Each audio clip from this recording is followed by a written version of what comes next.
Halo semuanya, pada pertemuan kali ini saya akan membahas radiasi elektromagnetik materi kelas 12 semester 2. Perkenalkan, nama saya Angelika Rosalin, kelas 12 IPA 5, absen 4. Apa itu radiasi elektromagnetik? Gelombang elektromagnetik merupakan gelombang yang tidak membutuhkan medium dalam perambatannya.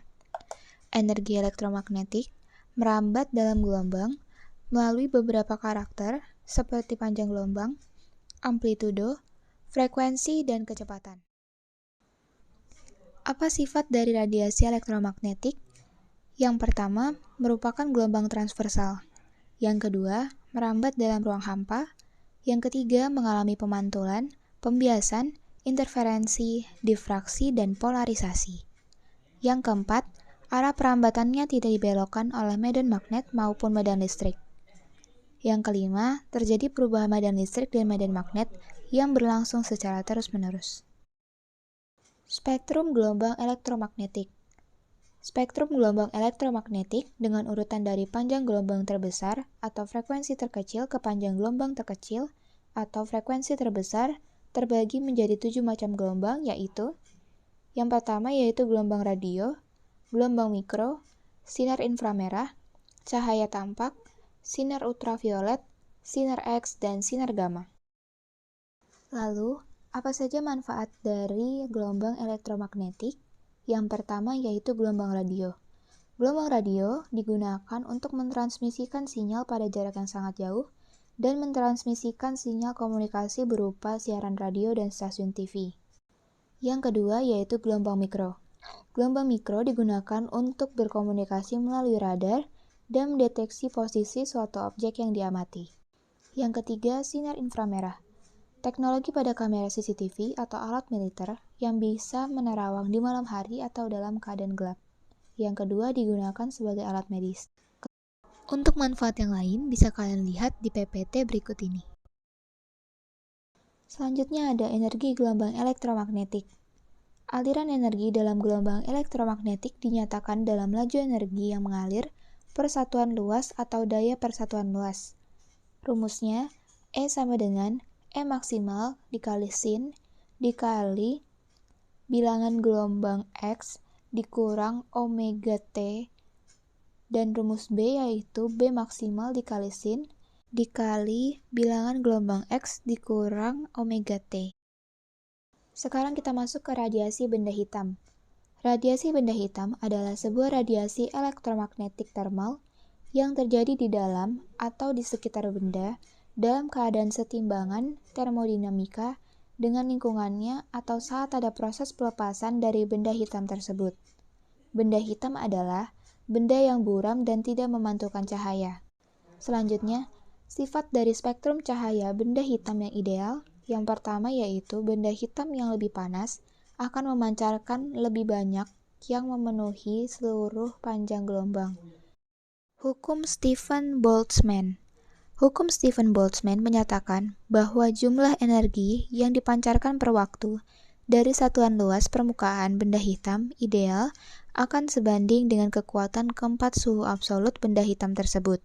Rumusnya yang pertama adalah I total sama dengan daya radiasi per luas permukaan sama dengan emisivitas dikali konstanta Stephen-Boltzmann dikali suhu pangkat 4, atau daya radiasi sama dengan emisivitas dikali konstanta Stephen-Boltzmann dikali luas permukaan dikali suhu pangkat 4.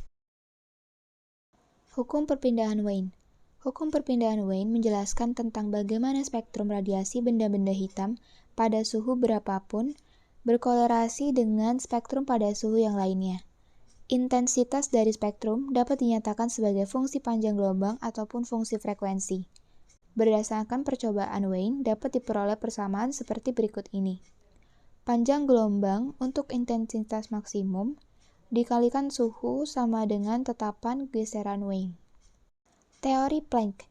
Planck mula-mula mengenalkan konsep kuantum ketika ia menganggap molekul-molekul bergetar yang bertanggung jawab terhadap terjadinya radiasi benda hitam hanya dapat memiliki energi diskret yang diberikan oleh En sama dengan N dikali H dikali F, dengan N banyaknya molekul dan H sama dengan 6,626 dikali 10 pangkat min 34 Js yang merupakan tetapan Planck.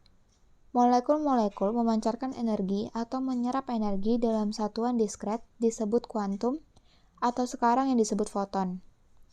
Efek fotolistrik. Proses keluarnya elektron-elektron dari suatu permukaan logam yang dikenai cahaya. Hal ini juga gagal diterangkan oleh teori gelombang fisika klasik. Einstein kemudian mengembangkan hipotesis kuantum Planck ke gelombang yang terkuantisasi dan memunculkan teori foton listrik. Dalam teori ini, cahaya dipandang sebagai aliran partikel yang disebut foton. Jika energi tiap foton E sama dengan Hf, dengan F adalah frekuensi cahaya dan saat energi foton Hf mampu mengatasi kerja WO sama dengan H dikali F dikali 0, maka elektron akan keluar dari logam. Rumusnya yaitu EK sama dengan HF dikurang WO. Aliran elektron dari katode ke anode dalam sel fotolistrik dapat dihentikan dengan membalik polaritas baterai atau sumber tegangan antara anode dan katode dan memberikan suplai tegangan penghenti V0. Rumusnya EK sama dengan E dikali V0. Selanjutnya yaitu momentum foton dan efek Compton. Foton tidak memiliki massa dan kecepatannya sama dengan kecepatan cahaya c. Suatu foton yang memiliki panjang gelombang akan memiliki momentum sebagai berikut. P sama dengan H per lambda. Berkas datang sinar X yang menumbuk elektron-elektron diam dalam suatu sasaran akan dihamburkan pada berbagai sudut. Dalam peristiwa hamburan ini, terjadi pergeseran dalam panjang gelombang sinar X, yaitu panjang gelombang terhambur lebih besar dari panjang gelombang awalnya. Fenomena ini dikenal sebagai efek hamburan Compton, di mana pergeseran panjang gelombang dapat dinyatakan dengan pergeseran panjang gelombang sama dengan panjang gelombang dikurang panjang gelombang awalnya sama dengan H per M0 C dikali 1 dikurang cos theta, dengan M0 sama dengan massa elektron sama dengan 9,1 dikali 10 pangkat min 31 kg. Panjang gelombang de Broglie.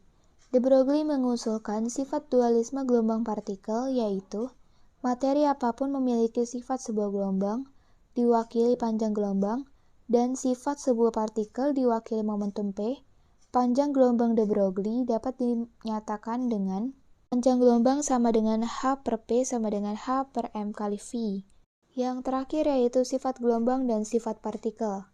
Sebagai gelombang, cahaya memiliki sifat-sifat sebagaimana gelombang lain pada umumnya, seperti mengalami interferensi, dapat dibiaskan, dapat dipantulkan, dan sebagainya. Yang kedua, sebagai partikel, cahaya mampu membebaskan elektron pada permukaan logam dalam efek fotolistrik. Hal ini karena partikel cahaya foton memiliki momentum untuk menumbuk elektron. Sekian pembahasan kali ini, semoga pembahasan ini dapat bermanfaat. Terima kasih.